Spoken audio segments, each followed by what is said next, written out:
इस वीडियो में हम लोग बिहार बोर्ड ज्योग्राफी का पहला चैप्टर पर्यावरण का प्रश्न उत्तर को जानेंगे। तो चलिए हम लोग शुरू करते हैं।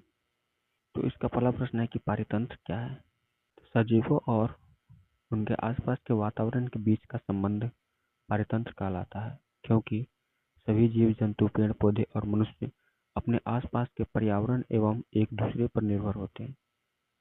मतलब जितने भी जीव जंतु, पेड़ पौधे, ये अपने आसपास के पर्यावरण पर निर्भर होते हैं और ये पर्यावरण जो है वो इन जीव जंतु पर निर्भर होते हैं। इसी निर्भरता को आपस में पारितंत्र कहा जाता है। दूसरा प्रश्न है ख नंबर का कि प्राकृतिक पर्यावरण से आप क्या समझते हैं। प्राकृतिक वस्तुएं जैसे कि पेड़ पौधे, जीव जंतु, हवा, मिट्टी, नदियां, पहाड़ इत्यादि प्राकृतिक पर्यावरण के अंग हैं। ये सभी एक दूसरे से जुड़े हुए हैं और एक संतुलित प्रणाली बनाते हैं जो धरती पर जीवन को सहारा देती है। यानी कि जितने भी ये प्राकृतिक पर्यावरण है ये सब मिलकर के क्या करते हैं, धरती पर जीवन को सहारा देते हैं और सब एक दूसरे से जुड़े हुए हैं और संतुलित प्रणाली को बनाते हैं। ठीक है, उसके बाद आगे देखते हैं। उसके बाद आगे है गौ नंबर का प्रश्न कि पर्यावरण के प्रमुख घटक कौन कौन से हैं। इसका उत्तर है कि पर्यावरण के प्रमुख घटक निम्न है।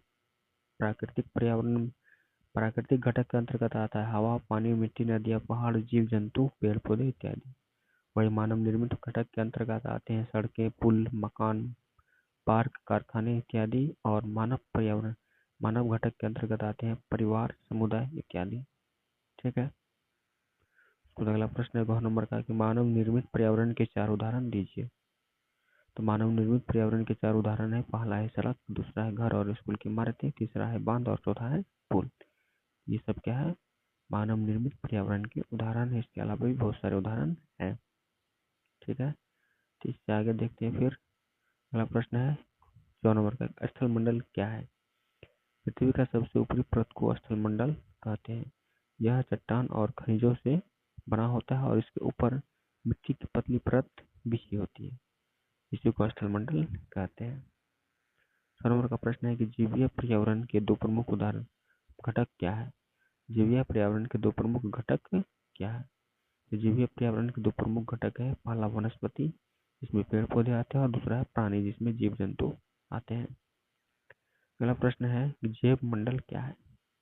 जैव मंडल पृथ्वी का वह हिस्सा है जहाँ जीवन संभव है।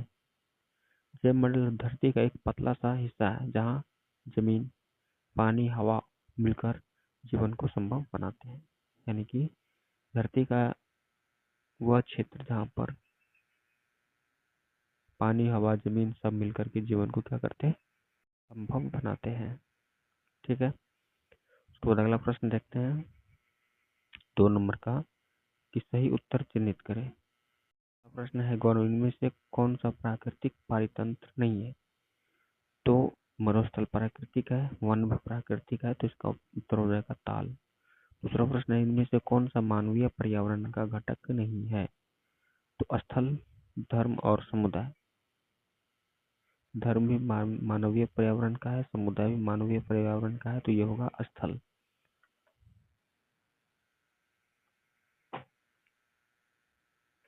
दो नंबर का है कि इनमें से कौन सा मानव निर्मित पर्यावरण है।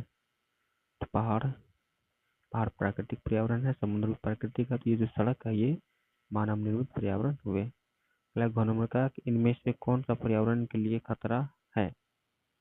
इसमें कौन सा पर्यावरण के लिए खतरा है। तो पादप वृद्धि, जनसंख्या वृद्धि, फसल वृद्धि। तो जनसंख्या वृद्धि मानव के लिए खतरा है।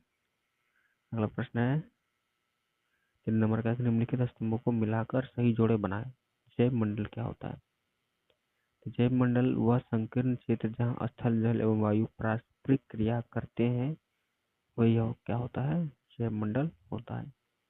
वायुमंडल पृथ्वी को घेरने वाली वायु की चादर को वायुमंडल कहते हैं। जलमंडल जलीय क्षेत्र जलमंडल कहलाता है। पर्यावरण हमारे आसपास का जो क्षेत्र होता है उसी को पर्यावरण कहते हैं। ठीक है, इसके साथ अगला प्रश्न है कारण बताएं कि कौन नंबर का मानव अपने पर्यावरण को परिवर्तित करता है, क्यों। मानव अपनी जरूरतों को पूरा करने के लिए पर्यावरण में बदलाव करता है। वह रहने के लिए घर और काम करने के लिए उद्योग बनाता है, जिससे पर्यावरण और उसकी खनिज संपदा में परिवर्तन होता है। अगला प्रश्न है कि ख नंबर का कि पौधे एवं जीव जंतु एक दूसरे पर आश्रित है। कैसे? पौधे एवं जीव जंतु एक दूसरे पर निर्भर है। पौधे वातावरण में ऑक्सीजन छोड़ते हैं, जिसे मनुष्य सांस के लिए अंदर लेते हैं, और मनुष्य कार्बन डाइऑक्साइड छोड़ते हैं, जो पौधे को अपना भोजन बनाने में मदद करती है।